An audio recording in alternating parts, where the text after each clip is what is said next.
दोस्तों आज की वीडियो में हम लोग बात करने वाले हैं कि दोस्तों जो आपका बीए होता है यानी कि बैचलर ऑफ आर्ट्स, इसमें दोस्तों आपके एग्जाम में जो है क्वेश्चन किस तरीके से पूछे जाते हैं, यानी एग्जाम में क्वेश्चन हो या फिर आपके जो मिड टर्म के एग्जाम होते हैं उसमें आपसे क्वेश्चन किस तरीके से पूछा जाएगा आज की वीडियो में हम आपको बताने वाले हैं। और क्वेश्चन मतलब कैसे आते हैं, कहां से क्वेश्चन टपक पड़ते हैं और किस किस तरीके से क्वेश्चन पूछे जा सकते हैं, हम आपको आज के इस वीडियो में बताने वाले हैं। तो चलिए आज के इस वीडियो को शुरू करते हैं।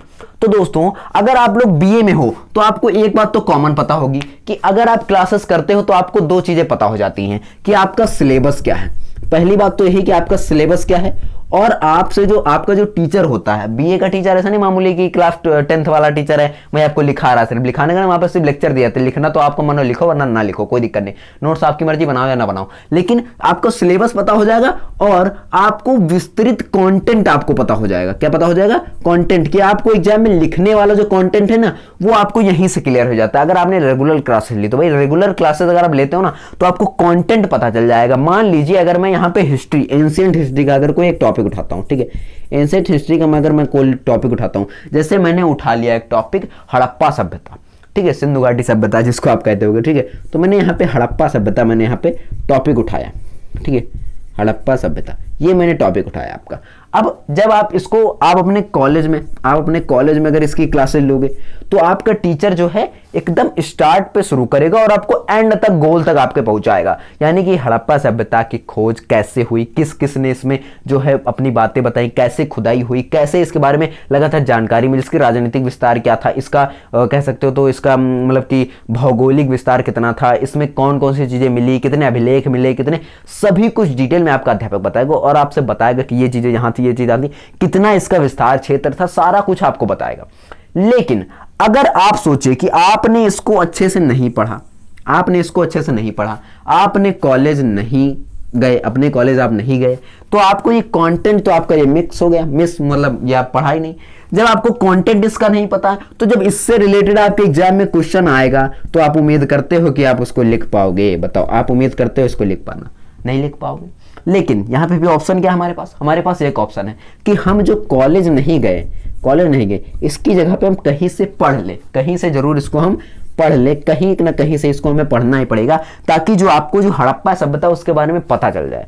और जब आपको हड़प्पा सभ्यता पता चल गया तो अब हड़प्पा सभ्यता से लेकर आपसे कोई भी क्वेश्चन पूछा जाए तो उसके बारे में आपको लिखने को आना चाहिए कि कैसे आप लिखोगे। यानी जब आपका एग्जाम होगा, मेन टाइम में जब आपका एग्जाम होगा तो आप एग्जाम में जाके इसके बारे में लिख सको। क्योंकि अगर आपको ये पता हो गया कि एग्जाम में आपको कैसे लिखना है तो क्वेश्चन तो आपसे ऑटोमेटिक होंगे, लेकिन जो आपका कंटेंट लिखोगे ना, जो आप कंटेंट वहां पे लिख रहे होगे वो आपका एकदम रीड वाला होगा, यानी जो आपने पढ़ा है और वो तगड़ा होगा। मैं इस बात की पूरी उम्मीद करता हूं कि ये चीज आपको समझ में आ रही होगी कि कहां से क्वेश्चन पूछेगा और कहां से बात आपको लिखनी है। ये समझ में आ रहा हो? क्वेश्चन तो आपसे जानते हो, जो टॉपिक आपने पढ़ा, आपका सिलेबस जो है, आपका जो सिलेबस है उसी में से आपसे क्वेश्चन बनते हैं। जैसे हड़प्पा सभ्यता से क्वेश्चन बन सकता है कि हड़प्पा सभ्यता की खोज किसने की और इसका विस्तार क्षेत्र कितना होता है, हड़प्पा सभ्यता की राजनीतिक विशेषताएं क्या थी, हड़प्पा सभ्यता के अभिलेखों के बारे में बताइए। इस तरीके से करके आपसे क्वेश्चन पूछे जा सकते हैं। और मैंने आपको एक वीडियो बताया है कि क्वेश्चन इसमें 100 से लेकर 200 वर्ड तक पूछे जाते हैं, जो कि आपको 4-5 पेज में लिखना होता है। तो बहुत ज्यादा इंपॉर्टेंट होता है। आप जितना इसमें लिख पाओ उतना कोशिश करो, और उतना कब लिख पाओगे? जब आपको कंटेंट पता होगा। तो क्वेश्चन भी आपसे उसी तरीके से पूछता है जितना आपको कंटेंट पता होना चाहिए। बहुत आसान चीज होती है ये सब्जेक्ट, ठीक है, सारे सब्जेक्ट। अगर मैं यहाँ पे बात करूँ भूगोल की, यहाँ पे मैं अगर भूगोल यानी जियोग्राफी की बात करूँ तो भूगोल में अगर आपसे क्वेश्चन पूछता है, जैसे अगर हम रॉक्स की बात करें यानी कि चट्टाने, जो चैप्टर है हमारा, उसमें अगर आपकी जो चट्टाने हो उसके बारे में अगर आप कंटेंट पता कर लेते हो, उसके बारे में आप कंटेंट अगर आप जानकारी पता कर लेते हो तो आपका जो कंटेंट है वो आपका क्वेश्चंस में आएगा। जैसे आपसे पूछा जाएगा चट्टानों के प्रकार के बारे में लिखिए, अवसादी चट्टान क्या होती हैं, ये इनका निर्माण कैसे होता है, इसके बारे में समझाइए। तो जब आपको एकदम डिटेल में पता होगा कि यहाँ से निकलती है, ये होता है, फिर बाहर से नीचे, फिर ये, तो सारी चीज आप लिख पाओगे ना, तभी तो लिख पाओगे जब आपको कंटेंट पता होगा। मेन चीज कंटेंट, और कंटेंट से ही क्वेश्चन आएगा। आपसे अगर बीच में से क्वेश्चन पूछा जा रहा तब भी आप छाप दोगे। क्यों? क्योंकि आपको कंटेंट पता है, तो कंटेंट से क्वेश्चन हो जाता है। कंटेंट मतलब ये है कि जो आप उसमें लिखने वाले हो कंटेंट, ये कोई वीडियो वाला कंटेंट नहीं है, ठीक है।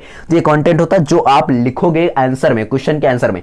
तो क्वेश्चन कहां से बनेगा, कंटेंट से ही बनेगा। जो कंटेंट हमने तैयार किया उसी से क्वेश्चन बनेगा। इस बात की मैं गारंटी दे सकता हूं कि जो आप तैयार करोगे उसी से क्वेश्चन बनती हैं। अगर आप सही से मन लगा के थोड़ा बहुत पढ़ाई करते हो बीए में, तो आप अच्छी बात है कि अच्छा स्कोर आप कर ले जाओगे, ये मैं उम्मीद करता हूं। क्योंकि आपको ज़्यादा इसमें मेहनत भी नहीं करनी होती, बस आपको ये पता होना चाहिए आपका कंटेंट क्या है, आपका सिलेबस क्या है, आपको पढ़ना क्या है। ये सारी जानकारी अगर आपको पता है तो आप बहुत अच्छे से इस सब्जेक्ट में, सभी सब्जेक्ट में अपना फोड़ सकते हो। तो दोस्तों अगर आपको ये वीडियो पसंद आई है ना, तो लाइक कर देना। बीए के लिए ये स्पेशल वीडियो है जो बीए बच्चे कर रहे हैं, बैचलर ऑफ आर्ट्स, और जिन्होंने सब्जेक्ट कोई भी हो कर सकते हो, समाजशास्त्र, शिक्षा शास्त्र, नागरिक शास्त्र, पॉलिटी, कोई भी सब्जेक्ट हो आप कर सकते हो। आसान तरीका है, करना, कोशिश करना। अगर हो पाए तो बहुत बढ़िया है, अगर नहीं हो पा रहा है तो वीडियो में बताइएगा कि क्या कमी रह गई है। हम आपको इसके नेक्स्ट वीडियो में उसको जरूर समझाने की कोशिश करूंगा। जो जितना मुझसे हो पाएगा मैं उतना करने की कोशिश कर रहा हूं। जो बच्चे क्लास अभी बीए फर्स्ट ईयर में आए हैं, फर्स्ट सेमेस्टर है उनका, वो अगर उनको कोई भी डाउट आ रहा है अपनी पढ़ाई से लेकर या फिर किसी भी चीज़ से लेकर, तो आप मुझे कॉमेंट करके बता सकते हैं। हम आपको उस चीज़ का सुझाव दे देंगे। तो मिलते हैं आपको इसकी नेक्स्ट वीडियो के साथ। तब तक के लिए thank you so much. Bye bye, take care, Jai Hind, जय भारत।